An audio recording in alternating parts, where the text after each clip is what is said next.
Hello students, welcome to my YouTube channel Vidhi education. आज के इस वीडियो में हम लर्निंग आउटकम्स आधारित लर्निंग एवं सामग्री के अंतर्गत ब्रिज कोर्स कक्षा 7वीं विषय विज्ञान का अध्याय 9 सजीव विशेषताएं एवं आवास का चैप्टर को समझेंगे और साथ ही चैप्टर से संबंधित अभ्यास वर्कशीट को हल करेंगे। तो चलिए बच्चों, वीडियो को स्टार्ट करते हैं। फर्स्ट ऑफ ऑल जो है हम चैप्टर को समझेंगे। तो देखिए चैप्टर क्या है, सजीव विशेषताएं एवं आवास। इसमें सजीव एवं उनका परिवेश क्या होता है इसे समझते हैं। जब अपने चारों ओर वातावरण में देखते हैं तो हमें अनेक प्रकार के जीव देखने को मिलते हैं, जिसमें बहुत सी विशेषताएं देखने को मिलती हैं, जैसे मछलियों, तालाब या नदियों के जल में ही पाई जाती हैं, जबकि चिड़िया, मक्खी, तितलियां हवा में उड़ती रहती हैं। गाय, बकरी, कुत्ता, बिल्ली जमीन पर विचरण करते हैं तथा चूहे व सांप किले में रहते हैं। आवारा एवं अनुकूल। तो भिन्न प्रकार के परिवेश मरुस्थल तथा समुद्र से दो जंतुओं ऊंट और मछली के बारे में जानने का प्रयास करते हैं। ऊंट की शारीरिक संरचना उसे मरुस्थलीय परिस्थितियों में रहने योग्य बनाती है। ऊंट के पैर लंबे होते हैं, जिससे उसका शरीर रेत की गर्मी से दूर रहता है। उसमें मूत्रोत्सर्जन की मात्रा बहुत कम होती है तथा शुष्क होता है। उन्हें पसीना, श्वेत भी नहीं आता है, क्योंकि शरीर से जल का ह्रास बहुत कम होता है, इसलिए जल के बिना भी अनेक दिनों तक रह सकते हैं। तो देखिए ऊंट का चित्र दिया गया है। अब इसके बाद आगे पे है, अब हम विभिन्न प्रकार की मछलियों को देखें तो उनकी आकृति में कुछ समानताएं दिखाई देती हैं। सभी मछलियों का शरीर धारा रेखीय होता है। यह आकृति उन्हें जल के अंदर विचार करने में सहायता करती है। मछलियों का शरीर चिकने सल्कों से ढका रहता है। ये सल्क मछली को सुरक्षा प्रदान करते हैं। अब आगे पे है, साथ ही उन्हें जल में सुगम गति करने में सहायक है। मछली के पंख एवं पूंछ चपटी होती है, जो उन्हें जल के अंदर दिशा परिवर्तन एवं संतुलन बनाए रखने में सहायता करते हैं। मछली के गिल या क्लोन होते हैं, जो उसे जल में श्वास लेने में सहायता करते हैं। देखिए यहाँ पर मछली का चित्र दिया गया है। हम देखते हैं कि सजीवों की भी सभी किस्मों में ऐसी कुछ विशिष्ट संरचनाएं होती हैं, जो उन्हें अपने परिवेश में रहने योग्य बनाती हैं, जिसमें वे प्रायः पाए जाते हैं। जिन विशिष्ट संरचनाओं अथवा स्वभाव की उपस्थिति किसी पौधे अथवा जंतु को उसके परिवेश में रहने योग्य बनाती है, अनुकूलन कहलाता है। तो मोस्ट आईएमपी परिभाषा है ये। अब आगे पे है, किसी सजीव का स्थान जिसमें वह रहता है उसका आवास कहलाता है। अपने भोजन, वायु, शरण स्थल एवं अन्य आवश्यकताओं के लिए अपने पर निर्भर करता है। स्थल पर या जमीन पर पाए जाने वाले पौधे, जंतुओं के आवास को स्थलीय आवास के कुछ उदाहरण हैं। फिर है आगे पे चैप्टर है, जलाशय, दलदल, झील, नदियां एवं समुद्र जहां पौधे एवं जंतु जल में रहते हैं, जलीय आवास हैं। किसी आवास में पाए जाने वाले सभी जीव जैसे कि पौधे एवं जंतु उसके जैव घटक है। चट्टान, मिट्टी, वायु एवं जल जैसी अनेक निर्जीव वस्तुएं व आवास के अजैव घटक हैं। विभिन्न आवास, कुछ स्थलीय आवास है जैसे मरुस्थल। तो देखिए मरुस्थल में कौन रहता है। मरुस्थल में रहने के लिए ऊंट में पर्याप्त अनुकूलन पाए जाते हैं। यहाँ रहने वाले सांप व चूहे दिन की गर्मी के बचने के लिए भूमि के अंदर गहरे बिलों में रहते हैं। मरुस्थल में उगने वाले पौधों में पत्तियां या तो अनुपस्थित होती हैं या बहुत छोटी, या कुछ पौधों में पत्तियां कांटे या शूल की रूप ले लेती हैं, जो वाष्पोत्सर्जन द्वारा जल की बहुत कम मात्रा निष्कासित करते हैं। इन पौधों में प्रकाश संश्लेषण सामान्यतः तने में होता है। तना एक मोटी मोम की परत से ढका होता है, जिससे जल संरक्षण में पौधों को मदद मिलती है। इनकी जड़ें जल अवशोषण के लिए बहुत गहराई तक चली जाती हैं। पर्वतीय क्षेत्र, अब देखेंगे यहाँ पर पर्वतीय क्षेत्र है। ये आवास क्षेत्र सामान्यतः बहुत ठंडे होते हैं। कुछ स्थानों में शीतकाल में हिमपाल भी होता है। यहाँ पर वृक्ष शंक्वाकार होते हैं तथा इनकी शाखाएं तिरछी तिरछी होती हैं। इनकी पत्तियों सुई के आकार की होती हैं। फिर है, इससे वर्षा का जल हिम सरलता से नीचे की ओर खिसक जाते हैं। पर्वतीय क्षेत्र में पाए जाने वाले जंतु भी वहां की परिस्थितियों के प्रति अनुकूलित होते हैं। उनकी मोटी त्वचा या फर ठंड से उनका बचाव करते हैं। पहाड़ी बकरी के मजबूत खुर से ढालदार चट्टानों पर दौड़ने के लिए अनुकूलित बनाते हैं। अब घास स्थल, तो घास स्थल क्या होता है? घास स्थल में रहने वाले जीव जैसे कि शेर मटमैले भूरे रंग का होता है। शेर के अगले पैर के नरवर या नाखून लंबे होते हैं जिन्हें वह पादांगुलियों के अंदर खींचकर छिपा सकता है। चेहरे के सामने की आंखें उसे वन में दूर तक शिकार खोजने में सहायक होते हैं। दूसरा जंतु हिरण, जिसमें मजबूत दांत कठोर तनों को चलाने में सहायक होते हैं। उसके लंबे कान उसे शिकारी की गतिविधि की जानकारी देते हैं। हिरण की तेज गति से शिकारी से दूर भागने में सहायता होती है। कुछ जलीय आवास है जैसे कि समुद्र, तो डॉल्फिन तथा व्हेल जैसे कुछ जीवों में गिल नहीं होते। ये सिर पर स्थित नासाद्वार अथवा वात छिद्र के द्वारा सांस लेते हैं। ये जल में लंबे समय तक बिना श्वास लिए रह सकते हैं। अब तालाब एवं सील क्या होते हैं? जलीय पौधों में जड़ का आकार बहुत छोटा होता है। उनका कार्य पौधों को तलहटी में जमाए रखना होता है। इन का तना लंबा, खोखला एवं हल्का होता है। तना जल की सतह पर तक वृद्धि कर सकता है, जबकि पत्तियों फूलों जल की सतह पर प्लवन करते रहते हैं। मेंढक आमतौर पर तालाब में पाए जाने वाला एक जंतु है। यह तालाब के जल एवं स्थल दोनों में रह सकता है। इसके पश्च पाद लंबे एवं मजबूत होते हैं जो उन्हें छलांग लगाने एवं शिकार पकड़ने में सहायता करते हैं। इनके पास्य पाद में जाल युक्त पादांगुलियां होती हैं जो उन्हें तैरने में सहायता करती हैं। फिर है हमारे आसपास के जीव, तो यहाँ पर क्या हो जाएगा? जब हम अपने आसपास की वस्तुओं का अवलोकन करते हैं तो हमें कई वस्तुएं, वर्ता एवं जीव दिखाई देते हैं, जैसे कुर्सी, गाय, मेज, कार, बकरी, बादल, गिलहरी, कीट, पौधे आदि। इनमें से सजीव व निर्जीव वस्तुओं की पहचान करना कठिन होता है क्योंकि पौधे एवं जंतु समय के साथ वृद्धि करते हैं। पौधे सजीव हैं किंतु कबूतर कुत्ते की भांति चल नहीं सकते। कार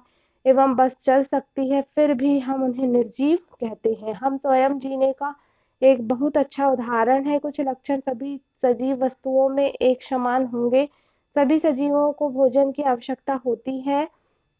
भोजन सजीवों को उनकी वृद्धि के लिए आवश्यक ऊर्जा प्रदान करता है। सजीवों को उनके अंदर होने वाले जैव प्रक्रमों के लिए ऊर्जा की आवश्यकता होती है। पौधे प्रकाश संश्लेषण के द्वारा अपना भोजन स्वयं बनाते हैं और जंतु भोजन के लिए पौधों या अन्य पर निर्भर रहते हैं। सभी जीवों में वृद्धि परिलक्षित होती है। देखिए यहाँ पर चित्र के माध्यम से बोला गया है कि जंतुओं के बच्चे वृद्धि कर वयस्क हो जाते हैं, कुत्ते के पिल्ले वयस्क हो जाते हैं, पौधे भी वृद्धि करते हैं और वृद्धि सभी सजीवों में होती है। निर्जीव वस्तुएं वृद्धि प्रदर्शित नहीं कर सकती हैं। सजीव श्वसन करते हैं। जब श्वास लेते हैं तो बाहर की वायु शरीर के अंदर जाती है। जब हम श्वास छोड़ते हैं तो शरीर के अंदर की वायु बाहर निकल जाती है। श्वसन क्रिया में ऑक्सीजन की कुछ मात्रा का उपयोग होता है। इस क्रिया में बनी कार्बन डाइऑक्साइड को हम श्वास द्वारा बाहर निष्कासित कर देते हैं।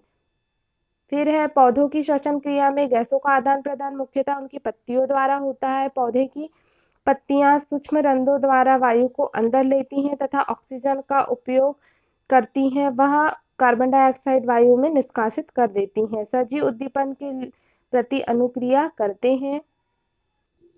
अपने प्रिय व्यंजन को देखते ही मुंह में पानी आना, अंधेरे स्थान से अचानक धूप में जाने पर आंखों का कुछ क्षण के लिए बंद हो जाना, कांटे या नुकीली वस्तु पर पैर पर पड़ जाने पर तुरंत हटा देना, हम इन सभी परिवर्तनों के प्रति अनुक्रिया करते इन परिवर्तनों को उद्दीपन कहते हैं। पौधे भी उद्दीपन के प्रति अनुक्रिया दर्शाते हैं। कुछ पुष्प केवल रात्रि के समय ही खिलते हैं। कुछ पौधे के पुष्प सूर्यास्त के बाद बंद हो जाते हैं। छुई मुई गुल मेहंदी के कुछ पौधे के जो होती हैं पत्तियां छूने पर अचानक मुरझा या सिकुड़ जाती हैं। यह पौधों में उद्दीपन के प्रति अनुक्रिया के कुछ उदाहरण है। सजीवों में उत्सर्जन, अब सजीवों में उत्सर्जन को देखते हैं। सभी सजीव भोजन करते हैं। आहार का केवल कुछ भाग शरीर द्वारा उपयोग में आता है। भोजन के बचे हुए शेष भाग को अपशिष्ट के रूप में शरीर से बाहर निकाल दिया जाता है। सजीवों द्वारा इन अपशिष्ट पदार्थों के निष्कासन के प्रक्रम को उत्सर्जन कहते हैं। अब यहाँ पर पौधों में अपशिष्ट पदार्थ पौधों के कुछ विशेष भागों में संग्रहित किए जाते हैं। कुछ पौधों में अपशिष्ट पदार्थों का निष्कासन स्त्राव के रूप में होता है। सजीव प्रजनन करते हैं। तो देखिए इसे समझते हैं। जंतु प्रजनन के द्वारा अपने समान संतान उत्पन्न करते हैं। विभिन्न जंतुओं में प्रजनन का ढंग अलग अलग होता है। कुछ जंतु अंडे देते हैं जिनसे शिशु निकलते हैं, कुछ जंतु शिशु को जन्म देते हैं। पौधे भी प्रजनन करते हैं। जंतुओं के समान पौधों में भी प्रजनन के तरीके भिन्न भिन्न होते हैं। बहुत से पौधे बीजों के द्वारा प्रजनन करते हैं और कुछ पौधे अपने कायिक भागों के द्वारा भी नए पौधे उत्पन्न करते हैं। उदाहरण आलू, अरबी, अदरक। पौधे कलम द्वारा भी उगाए जाते हैं जैसे गुलाब, मोगरा, गुड़हल आदि। सजीव गति करते हैं तो इसे समझते हैं। सामान्यतः सभी जंतु गति करते हैं, पर क्या पौधे भी गति करते हैं? पौधे सामान्यतः भूमि में जकड़े रहते हैं, अतः वे एक स्थान से दूसरे स्थान तक नहीं जा सकते, परंतु विभिन्न पदार्थ जैसे कि जल, खनिज, संश्लेषित खाद्य पदार्थ पौधे के एक भाग से दूसरे भाग में संवाहित होते हैं। सामान्यतः सजीवों में वे सभी लक्षण पाए जाते हैं जिनकी हमने चर्चा की है, परंतु निर्जीव वस्तुओं में ये सभी लक्षण एक साथ दिखाई नहीं देते हैं। अब इस चैप्टर से संबंधित वर्कशीट को हल करेंगे। तो देखिए यहाँ पर वर्कशीट नंबर 1 दिया गया है। इसके अंतर्गत प्रश्न नंबर पहला है, अपने आसपास पाए जाने वाले किन्हीं 10 वस्तुओं की सूची बनाइए। तो पहला यहाँ पर उत्तर हो जाएगा पेड़ पौधे, गाय, बकरी, लकड़ी, लोहा, गेंद, पत्थर, कुत्ता, मक्खी, फल, बिल्ली, गाड़ी, साइकिल इत्यादि हो जाएंगे। फिर है बच्चों अगला प्रश्न, प्रश्न नंबर दूसरा है, उपरोक्त सूची में से सजीव एवं निर्जीव वस्तुओं को अलग अलग करके लिखिए। तो देखिए यहाँ पर सजीव और निर्जीव वस्तुएं हैं। तो सजीव पेड़ पौधे आ जाएंगे, गाय, बकरी, कुत्ता, पक्षी, बिल्ली, ये सजीव वस्तुएं आ जाएंगी। और निर्जीव में लकड़ी, लोहा, गेंद, पत्थर, गाड़ी, साइकिल, ये क्या हो जाएंगी? निर्जीव वस्तुएं हो जाएंगी। फिर है अगला प्रश्न नंबर तीसरा है, मरुस्थल में रहने हेतु ऊंट में कौन कौन सी विशेषताएं पाई जाती हैं? कोई 3 विशेषता लिखना है। तो पहली विशेषता, ऊंट के पैर लंबे होते हैं। दूसरी, ऊंट में मूत्रोत्सर्जन की मात्रा बहुत कम होती है। और तीसरा, यह जल के बिना अनेक दिनों तक रह सकता है। फिर है अगला प्रश्न नंबर चौथा, मछली की कौन कौन सी विशेषताएं उसे जल में रहने के लिए अनुकूलित करती हैं? तो पहली विशेषता, मछली की पूंछ एवं पंख चपटी होती हैं। दूसरी विशेषता, मछली के गिल होते हैं जो उसे जल में सांस लेने में सहायता करते हैं।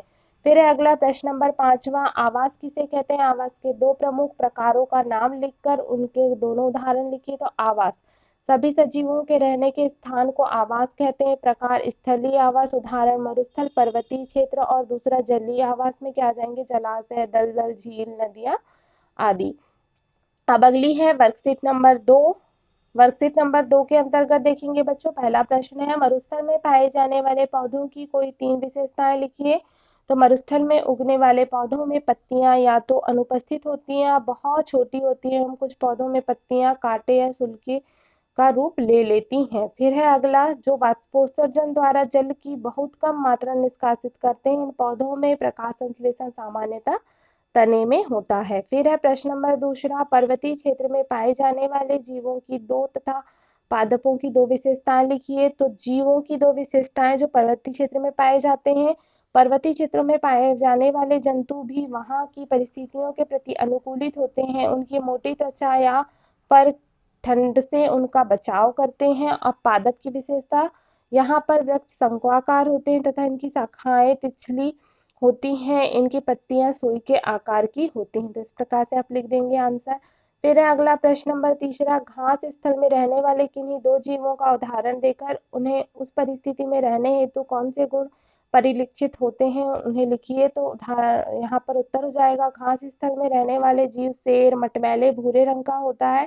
शेर के अगले पैर के नाखून लंबे होते हैं। चेहरे के सामने की आंखें उसे वन में दूर तक शिकार खोजने में सहायता देते हैं। और दूसरा जंतु हिरण है, जिसके मजबूत दांत कठोर तनों को चबाने में जो है सहायता करते हैं। तो इस प्रकार से हो जाएगा आंसर। अब अगला है प्रश्न नंबर चौथा, 2 समुद्री जीवों का नाम लिखकर यह बताइए कि उनमें गिल ना होने पर वे श्वास किस अंग द्वारा करते हैं। तो समुद्री जीव में एक हो जाएगा डॉल्फिन, दूसरा व्हेल, ये सिर पर स्थित नासा द्वार अथवा वात छिद्र द्वारा श्वास लेते हैं। फिर है अगला प्रश्न नंबर पांचवा, जलीय पौधों की कोई 3 विशेषताएं लिखिए। तो देखिए जलीय पौधों की विशेषताएं, पहली विशेषता हो जाएगी कि जलीय पौधों में जड़ का आकार बहुत छोटा होता है। दूसरी विशेषता, इसका तना लंबा, खोखला एवं हल्का होता है। और तीसरी, तना जल की सतह तक वृद्धि करता है। फिर है अगला वर्कशीट नंबर 3 के अंतर्गत प्रश्न नंबर पहला, सजीवों को भोजन की आवश्यकता क्यों होती है? तो उत्तर हो जाएगा भोजन सजीवों को उनकी वृद्धि के लिए आवश्यक ऊर्जा प्रदान करता है। सजीवों को उनके अंदर होने वाले जैव प्रक्रमों के लिए ऊर्जा की आवश्यकता होती है। फिर है अगला प्रश्न बच्चों, प्रश्न नंबर दूसरा, सजीवों में श्वसन के दौरान कौन सी गैस अंदर ली जाती तथा कौन सी गैस बाहर की जाती है? तो सजीवों में श्वास के दौरान ऑक्सीजन गैस अंदर ली जाती है तथा कार्बन डाइऑक्साइड गैस को बाहर की जाती है। फिर है अगला प्रश्न नंबर तीसरा, पौधों तथा जंतुओं में उद्दीपन के प्रति अनुक्रिया के कोई दो उदाहरण लिखिए। तो पौधों में उद्दीपन के उदाहरण, पहला छुई मुई के पौधे की पत्तियों को अचानक छूने पर मुरझा या सिकुड़ जाना। दूसरा उदाहरण हो जाएगा कुछ पुष्प का रात्रि में खिलना एवं सूर्यास्त के बाद बंद हो जाना। फिर जंतुओं में उद्दीपन के उदाहरण, पहला हो जाएगा प्रिय व्यंजन को देख कर मुंह में पानी आना। दूसरा, कांटे या नुकीली वस्तु पर पैर पड़ जाने पर तुरंत हटा देना। तो इस प्रकार से उदाहरण हो जाएंगे। फिर है अगला प्रश्न नंबर चौथा, क्या पौधों में भी उत्सर्जन की क्रिया होती है? पौधे किस पदार्थ का निष्कासन करते हैं? तो पौधों में भी उत्सर्जन की क्रिया होती है। पौधों में अपशिष्ट पदार्थों का निष्कासन स्त्राव के रूप में होता है। फिर है अगला प्रश्न नंबर पांचवा, प्रजनन की दो विधियों के बारे में लिखिए तथा पौधों में किस प्रकार की प्रजनन पाया जाता है लिखिए। तो प्रजनन की दो विधियां, लैंगिक प्रजनन और अलैंगिक प्रजनन। पौधे भी जनन करते हैं और जंतुओं के समान पौधे में भी प्रजनन के तरीके भिन्न भिन्न होते हैं। बहुत से पौधे बीजों के द्वारा प्रजनन करते हैं, कुछ पौधे अपने कायिक भागों के द्वारा भी नए पौधे उत्पन्न करते हैं। उदाहरण के लिए आलू, अरबी, अदरक। इस प्रकार से उत्तर हो जाएगा। अब अगला है प्रोजेक्ट कार्य। तो देखेंगे स्टूडेंट्स, प्रोजेक्ट कार्य दिया गया है। फर्स्ट के अंतर्गत ए, सजीव में पाए जाने वाले लक्षणों की सूची बनाइए। तो आप सजीवों की सूची बना लेंगे लक्षणों की। तो सजीवों में पाए जाने वाले विभिन्न लक्षण निम्न है। पहला है सजीवों में वृद्धि होती है। दूसरा लक्षण, सजीवों में श्वसन की क्रिया होती है। तीसरा लक्षण, सजीवों में उद्दीपन की क्रिया होती है। चौथा, सजीवों में उत्सर्जन होता है। पांचवा, सजीवों में प्रजनन होता है। छठवां, सजीवों में गति होती है। फिर है अगला पहले का ही बी, निम्न विशेषताओं के आधार पर पौधों एवं जंतुओं में होने वाली क्रियाओं का वर्णन कीजिए। देखिए एक तालिका बनी हुई है, यहाँ पर क्रमांक दिया गया है, फिर होने वाली क्रिया का नाम, फिर पौधों में और जंतुओं में। तो श्वसन पौधों में कहाँ होता है? पत्तियों और रंध्र में होता है। जंतुओं में श्वसन अंग होते हैं नाक और त्वचा। फिर है अगला उद्दीपन के प्रति अनुक्रिया। तो देखिए पौधों में छुई मुई की पत्तियां और पुष्प का रात्रि में खिलना और दिन में पुष्प का बंद हो जाना, ये हो जाएगा उद्दीपन का कारण। और मुंह में और जीवों में मुंह में पानी आना, लार टपकना, पलकों का झपकना, पैर हाथ का अचानक हटा देना हो जाएगा। फिर गति, तो पौधों में गति नहीं होती है, जबकि जो जीव होते हैं उनमें गति करते हैं और पैर द्वारा हाथों द्वारा ये गति होती है। तो इस प्रकार से हो जाएगा जंतुओं में। अब अगला है प्रश्न नंबर दूसरे का ए, अपने माता पिता या बड़े भाई बहन की सहायता से लेकर आपके आसपास पाए जाने वाले 20 जंतुओं की जानकारी निम्न सूची के अनुसार एकत्र कर लिखिए। तो देखिए आपको यहाँ पर नाम लिखना है, जंतुओं के नाम, फिर उनका आवास, बिल, घोंसला, घर, पानी, घर या वन में रहते हैं, फिर भोजन कि शाकाहारी भोजन करते हैं कि मांसाहारी कि सर्वाहारी, और गति में ये तैरते हैं कि रेंगते हैं कि चलते हैं। तो लिखना है आपको। तो देखिए स्टूडेंट्स, पहला गाय जो है घर में रहती है और ये शाकाहारी जीव है और ये चलती है। फिर दूसरा कुत्ता घर में रहता है, सर्वाहारी जीव है और इसमें भी चलता है। फिर है सांप बिल में रहता है, मांसाहारी होता है और रेंगता है। फिर चौथा मेंढक जो होता है पानी में रहता है, मांसाहारी होता है, ये भी रेंगता है। फिर है पांचवा मछली, पानी में रहती है, सर्वाहारी जीव है और ये तैरती है। फिर चिड़िया घोंसले में रहती, शाकाहारी जीव है, चलती है या उड़ती है। और सातवां कौवा जो है घोंसले में रहता है, ये सर्वाहारी जीव होता है और ये भी चलता है या इसे उड़ना भी बोलेंगे। और हिरण वन में रहती, शाकाहारी है, चलती है। शेर वन में रहता, मांसाहारी, चलता है। बिल्ली घर में रहती है, सर्वाहारी और चलना। और मगरमच्छ पानी में, मांसाहारी और तैरना। और केचुआ क्या होता है? पानी में रहता है, शाकाहारी जीव है और रेंगता है। उसके बाद लोमड़ी, लोमड़ी वन में रहती है, मांसाहारी जीव है, चलती है। हाथी वन में रहता है, शाकाहारी जीव है, चलता है। बकरी घर में रहती, शाकाहारी जीव है और ये भी चलती है। भैंस घर में रहती, शाकाहारी, चलती है। फिर बंदर, बंदर भी क्या है, वन में रहता है, शाकाहारी जीव है, ये चलता है। और भालू वन में रहता है, मांसाहारी, और ये चलता है। तो इस प्रकार से हो जाएगा। फिर अगला है लास्ट, छिपकली घर में रहती, मांसाहारी है और ये रेंगती है। फिर है प्रश्न नंबर दूसरे का 12 नंबर का प्रश्न, अपने आसपास के क्षेत्र, खेत, उद्यान आदि का भ्रमण कर किन्हीं 20 पेड़ पौधों के बारे में जानकारी निम्न तालिका में लिखिए। तो देखिए यहाँ पर तालिका में क्या क्या कॉलम है, पेड़ पौधे का नाम दिया गया है, फिर पौधों का आकार बड़ा होता है कि मध्यम की छोटा, फिर पौधे की प्रकृति कांटेदार है कि सामान्य है, पौधे का उपयोग सजावट के लिए किया जाता है कि औषधि पौधा है, फिर पौधे के उपयोगी भाग लिखना है, जड़ है, तना है, फूल, फल, पत्ती में से कौन सा भाग उसका उपयोगी है लिखना है। तो पहला पेड़ का नाम है नीम। नीम क्या होता है, बड़ा होता है और ये सामान्य पौधा होता है, इसमें ये औषधि के काम में आता है और इसमें फल, फूल और पत्तियां इसके औषधि के काम में आती हैं। फिर दूसरा है आम। आम बड़ा पौधा होता है, ये सामान्य होता है और इसकी प्रकृति सामान्य होती है, ये औषधि के रूप में काम आता है और इसका फल का उपयोग किया जाता है। गुलाब छोटा आकार का पौधा होता है, ये कांटेदार होता है और ये सजावट के रूप में उपयोग किया जाता है, इसमें फूल काम आते हैं। फिर बैंगन जो होता है छोटा होता है, ये कांटेदार होता है, औषधि के रूप में आता है और फल का यूज किया जाता है। फिर तुलसी, ये भी छोटी होती है, सामान्य होती है, औषधि के रूप में उपयोग की जाती है और इसमें पत्ती जो होती है इसका उपयोगी भाग होता है। फिर अशोक जो होता है वह मध्यम आकार का पौधा होता है, पेड़ होता है, फिर ये सामान्य प्रकृति का होता है, सजावट के लिए उपयोग किया जाता है, इसमें तना काम आता है। फिर सेब बड़ा आकार का पौधा होता है, सामान्य होता है, औषधि प्रकृति का होता है, फल इसका काम आता है। फिर केला में मध्यम आकार का होता है, सामान्य, औषधि तथा फल के रूप में होता है। जामुन बड़ा होता है, सामान्य है, इसका भी उपयोग औषधि के रूप में किया जाता है और ये फल का उपयोग किया जाता है। फिर है बरगद। बरगद बड़ा आकार का पौधा होता है, सामान्य आकृति का होता है, औषधि और तना इसका काम आता है। फिर बबूल बड़े आकार का पौधा, कांटेदार होता है, इसमें ये औषधि के रूप में उपयोग किया जाता है, इसके फल उपयोग किए जाते हैं। फिर गुलमोहर, ये बड़ा आकार का पौधा होता है, सामान्य होता है, प्रकृति का सजावट के रूप में यूज किया जाता है और इसमें फूल को उपयोग किया जाता है। फिर गुड़हल, ये बड़ा आकार का कटहल, ये बड़े आकार का पौधा होता है, ये सामान्य प्रकृति का होता है, औषधि के रूप में उपयोग किया जाता है और इसमें फल का उपयोग किया जाता है। फिर नाग केसर, ये छोटा होता है, सामान्य आकार का पौधा प्रकृति का होता है और औषधीय रूप से महत्वपूर्ण होता है और इसमें फल का उपयोग किया जाता है। अब देखिए स्टूडेंट्स, स्व आकलन हेतु कुछ प्रश्न दिए गए हैं। तो प्रश्न नंबर पहला है, सही विकल्प चुनकर लिखिए।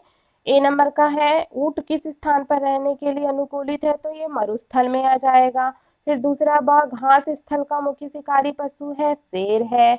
फिर है सी नंबर का प्रश्न, निम्न में से अंडे देने वाला जीव है, तो मुर्गी है।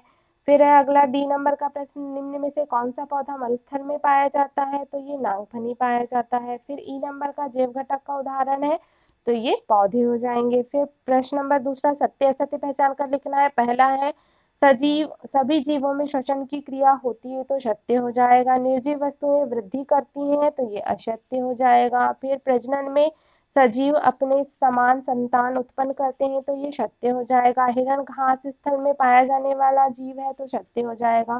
सभी जीव पौधों एवं जंतु अजैव या घटक के उदाहरण है, तो ये असत्य हो जाएगा। फिर है प्रश्न नंबर तीसरा, सही जोड़ी बनाकर लिखना है। जीव पौधे दिए गए हैं और रहने का स्थान, तो मछलियां कहाँ रहती हैं, तालाब में रहती हैं, ये पहला हो जाएगा। फिर है पहाड़ी तेंदुआ कहाँ रहता है, पर्वतीय क्षेत्र में रहता है। फिर हिरण कहाँ रहती है, घास स्थल में रहती है। फिर मेंढक कहाँ रहता है, समुद्र में रहता है। ऊंट कहाँ रहता है, मरुस्थल में रहता है। तो इस प्रकार से आप सही जोड़ी मिला लेंगे। फिर अगला प्रश्न है बच्चों, प्रश्न नंबर चौथा, रिक्त स्थानों की पूर्ति कीजिए। पहला प्रश्न है, स्थल या जमीन पर पाए जाने वाले पौधे एवं जंतुओं के आवास को आवास कहते हैं, स्थलीय आवास। दूसरा, चट्टान, मिट्टी, वायु एवं जल जैसी अनेक निर्जीव वस्तुएं आवास के घटक हैं, अजैव आवास के। फिर तीसरा, मछली का शरीर खालिस्तान आकृति का होता है, तो धारा रेखीय होता है। चौथा प्रश्न, सभी जंतु खालिस्तान करके शिशु से वयस्क हो जाते हैं वृद्धि करके। पांचवा, सभी सजीव उद्दीपन के प्रति क्या करते हैं, अनुक्रिया करते हैं। तो देखा स्टूडेंट्स, इस वीडियो में हमने अध्याय 9 सजीव विशेषताएं एवं आवास के प्रश्नोत्तर हल किए। आई होप आपके लिए यह वीडियो हेल्पफुल रहा होगा। अगर आपको वीडियो अच्छा लगा हो तो वीडियो को लाइक करिए अपने फ्रेंड्स के साथ, इस वीडियो को अधिक से अधिक शेयर करिए तथा मेरे चैनल पर नए हैं तो जल्दी से चैनल को सब्सक्राइब कर दीजिए। Thank you for watching my video. मिलते हैं नेक्स्ट वीडियो में।